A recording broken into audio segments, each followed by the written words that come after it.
joined now by Fergus Hay. He's a social media and advertising expert, and he joins us from Helsinki. Thanks very much for coming on to Good Morning Europe. Do you think these moves by Google and Twitter are going to make a difference?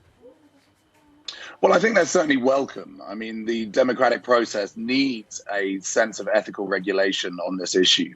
You know, the manipulation of targeted media by political parties over the last few elections, both in America and in Europe, has caused a great distortion of the democratic process. The challenge that we have here is that it's still self-appointed ethics. Google have reacted to public pressure and to Twitter's movement to lodge their own new policy.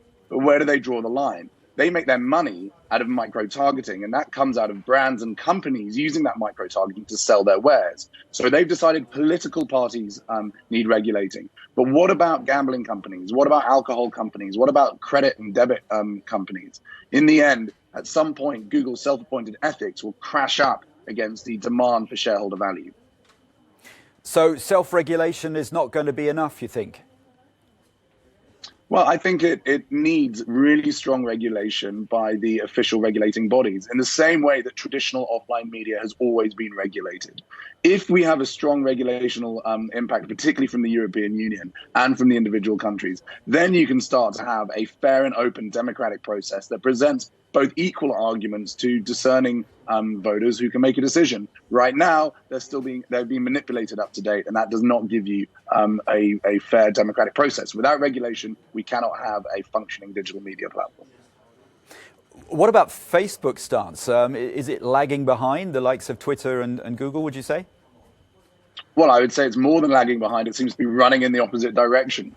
You know, until Facebook, which is really the main platform for these micro-targeted political advertising campaigns, until they really come out and make an active policy to prevent it, then we aren't really going to make a difference. I mean, the fact that Facebook won't turn up to their own congressional hearings doesn't imply that there's a huge desire to follow the political process. If there is to be regulation, I mean, who's going to do it? Who's going to enforce it? And is it not going to open up a whole another can of worms?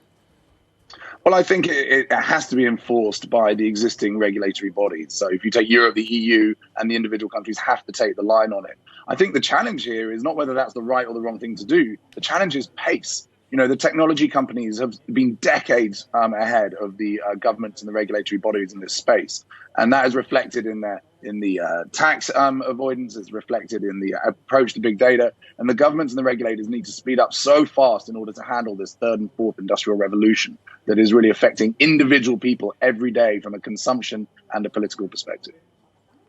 Fergus Hay, advertising and social media expert, thanks very much for joining us on Good Morning Europe.